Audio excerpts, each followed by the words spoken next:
இயேசு கிறிஸ்துவில் பிரியமுள்ள சகோதர சகோதரிகளே, அன்னையுடைய அன்பு பிள்ளைகளே, இயேசுவின் இனிய நாமத்தில் உங்கள் அனைவருக்கும் என் இனிய காலை வணக்கம். இன்று மாதத்தினுடைய 4வது சனிக்கிழமை. நம் தாயின்றி வெற்றி இல்லை, தாய் இருக்க தோல்வி இல்லை என்ற தாரக மந்திரத்தோடு இந்த புதிய நாளை நாம் தொடங்குவோம். இன்றைய நாள் இனிய நாளாக, ஆஸ்வதிக்கப்பட்ட நாளாக அமையட்டும். நீங்க எல்லாரும் நல்லா இருக்கணும். ஆம் பிரியமான சகோதர சோலே, ஆனமலை ஆரோக்கிய அன்னை ஆலயத்தில் நடக்கக்கூடிய நிகழ்வுகள் இன்று காலை சரியாக 10:30 மணிக்கு அன்னைக்கு பிடித்த ஜெபமாலையும் தொடர்ந்து திவ்யர்க்கனை ஆசீர்வாதமும் தோத்திரப்பலியும் நற்செய்தி கூட்டமும் நடைபெறும். தொடர்ந்து திருப்பலி நிறைவிலே திருச்சிலுவை அபிஷேகம் நடைபெறும். பிரியமானவர்களே, அதனைத் தொடர்ந்து அன்பின் விருந்திலும் நீங்கள் அத்தனை பேரும் பங்கேற்று மிகுதியான இறையருள் பெற உங்களை இருகரம் கூப்பி வருகை என அன்போடு வரவேற்கின்றேன். ஆனமலை ஆரோக்கிய அன்னையினுடைய தேர் திருவிழா செப்டம்பர் மாதம் 6ஆம் தேதி மாலை 6 மணிக்கு கொடியேற்றத்தோடு தொடங்க இருக்கின்றது. தேர் திருவிழா செப்டம்பர் மாதம் 14ஆம் தேதி மாலை 5 மணி கூட்டு திருப்புலியோடு சிறப்பான விதத்தில் இந்த ஆனமலையில் அன்னையினுடைய தேர்ப்பவனியானது நடக்க இருக்கின்றது. உங்களுடைய காலண்டரில் குறித்துக் கொள்ளுங்கள். வாருங்கள், ஆனமலை ஆரோக்கிய அன்னையுடைய புகழ் பரப்ப. பிரியமான சகோதர சகோதரிகளே, இன்றைய நாளில் நடக்கக்கூடிய எல்லா நிகழ்வுகளிலும் உங்களுக்காகவும் உங்களுடைய குடும்பத்தாருக்காகவும் உங்களுடைய வேண்டுதல்கள், விண்ணப்பங்கள், ஜெபங்கள் மற்றும் ஆண்டவர் இந்த தாயினுடைய பரிந்துரையோடு உங்களை ஆசீர்வதிக்க உங்களோடு இணைந்து இந்த நாளை ஒப்புக் கொடுப்போம், ஜெபிப்போம். இந்த நாளில் நடக்கக்கூடிய திருப்பலியில உங்களுடைய கருத்துக்களுக்காக நானும் ஜெபிக்கின்றேன். பிரியமான சகோதர சகோதரிகளே, இந்த நாளுடைய நற்செய்திக்கு வருவோம். அவர்கள் சொல்வதை போல நடந்து கொள்ளுங்கள், ஆனால் அவர்கள் செய்வதை போல நீங்களும் செய்யாதீர்கள். பிரியமான சகோதர சகோதரிகளே, 9ஆம் வகுப்பு படிக்கக்கூடிய மாணவன் பள்ளிக்கு சென்று வீடு திரும்பினான். திரும்பிய உடனே அவனுடைய தந்தை அவனை கண்டபடி திட்டுகிறார். இதுக்குதான் உன்கிட்ட சொன்னேன், நீ படிக்கிறியா இல்ல ஊர் சுத்துறியா என்றெல்லாம் பலதரப்பட்ட கேள்வி அம்மா கேட்கின்றார். ஏன் வந்ததும் வராதுமா பிள்ளைய போட்டு இப்படி திட்டுறீங்க? அப்படி உனக்கு தெரியுமா, அவன் என்று மதிய கூலிப்படத்துக்கு அவன் போயிட்டு வரான். அவன் படிக்கிறானா, படிக்கிற ஸ்கூலை கட்டடிச்சுட்டு சினிமாவுக்குலாம் போகக்கூடாது, எத்தனை முறை நான் சொல்லியிருக்கேன் என்று மீண்டும் கோபத்தோடு தன் மனைவியிடம் பேசுகிறார்.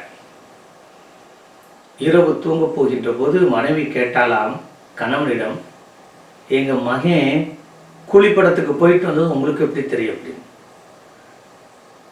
நாளைக்கு லீவ் போட்டு மதியத்துக்கு நான் போயிருந்தேன், அப்பதான் அவன் கையும் கிளம்பமா மாட்டிக்கிட்டான் என்று கூற மனைவி நினைத்தாலாம், நல்ல வேலைக்கு நான் தப்பிச்சேன், காலையில முதல் ஷோக்கே நான் போயிட்டு வந்துட்டேன், என்னை யாரும் பார்க்கல. பிரியமான சகோதர சோலே, இப்படித்தான் சொல்வது ஒன்று செய்வது ஒன்றாக இருக்கின்றது. நம்முடைய சொல்லும் செயலும் ஒன்றாக இருக்க வேண்டும். சொல்வதை செய்வோம், செய்வதை சொல்வோம். ஆம் என்றால் ஆம், இல்லை என்றால் இல்லை. ஒரு சில நபர்கிட்ட நம்ம ப்ராமிஸ் பண்ணிடுவோம், நான் கண்டிப்பாக நிச்சயமாக உனக்கு உதவி செய்வேன், உன்னை பாதுகாப்பேன், உன்னை பராமரிப்பேன், அல்லது பலதரப்பட்ட விதத்தில் நாம் வாக்குறுதி கொடுப்பது. ஆனால் அந்த வாக்குறுதிப்படி நடப்பதில்லை. அந்த நேரத்தில், அந்த சூழ்நிலையில், அந்த சந்தர்ப்பத்தில் ஒருவரை மகிழ்ச்சிப்படுத்த வேண்டும் அல்லது ஒருவரை சமாதானப்படுத்த வேண்டும் என்பதற்காக நாம் பொய் வாக்குறுதிகளை கொடுக்கின்றோம். செய்வதை சொல்ல வேண்டும், சொல்வதை செய்ய வேண்டும். ஆனால் அதுதான் நம்மிடம் குறையாகவே இருக்கின்றது. ஏனென்றால் அவர்கள் முதன்மையான இருக்கையையும் முதன்மையான இடத்தையும் அவர்கள் மதிப்பையும் மரியாதையும் அவர்கள் எதிர்பார்க்கக்கூடிய நபர்கள். ஆனால் நீங்கள் தாழ்ச்சியோடு வாழ கற்றுக்கொள்ளுங்கள். நீங்கள் தலைவனாக இருக்கலாம், தொண்டனாக இருக்கலாம். ஆனால் அந்த தாழ்ச்சியும் அந்த பணிவும் இல்லை என்றால் வாழ்க்கையில தோற்று போய் விடுவீர்கள் என்பதை ஆண்டவர் நினைவூட்டுகிறார். தாழ்ந்தோரை நான் உயர்த்துவேன், உயர்ந்தோரை நான் தாழ்த்துவேன். பிரியமான சகோதர சோலே, இந்த நாளில் நாம் ஒருபோதும் ஒரு இடத்திலே நம்ம தாழ்ந்து போக மாட்டோம். பிரியமான சகோதர சோலே, எனக்கு தெரிந்த ஒரு நபர் டாக்டரேட் முடித்து பெரிய கல்லூரியில், இன்ஜினியரிங் கல்லூரியில் டீனாக பணியாற்றி கொண்டிருக்கின்றார். ஆனால் அப்படிப்பட்ட நபர் சொந்த பந்தங்கள் வீடுக்கு வருகின்ற போது அவர் அத்தனை வேலையும் இழுத்து போட்டு செய்வார்.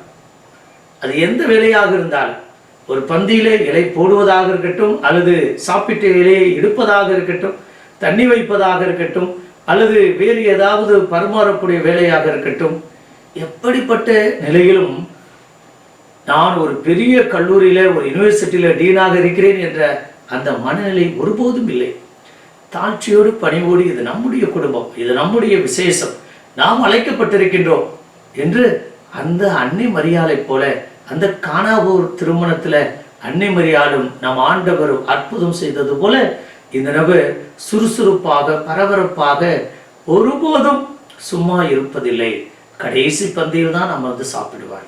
பிரியமான சகோதர சோலே, இப்படியாக நம்முடைய குடும்பத்தில் ஒரு சில நபர்கள் இருக்கத்தான் செய்கிறார்கள்.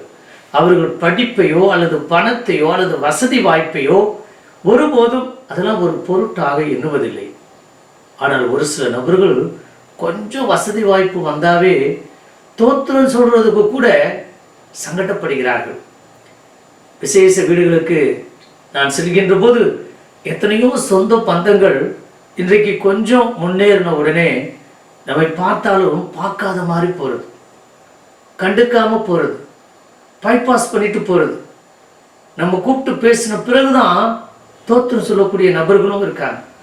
கேட்டா நீங்க பிஸியா இருந்தீங்க, நீங்க அங்க பேசுனீங்க, இங்க பேசுனீங்க என்று கூட சொல்லக்கூடிய நபர்களாக இருக்கிறார்.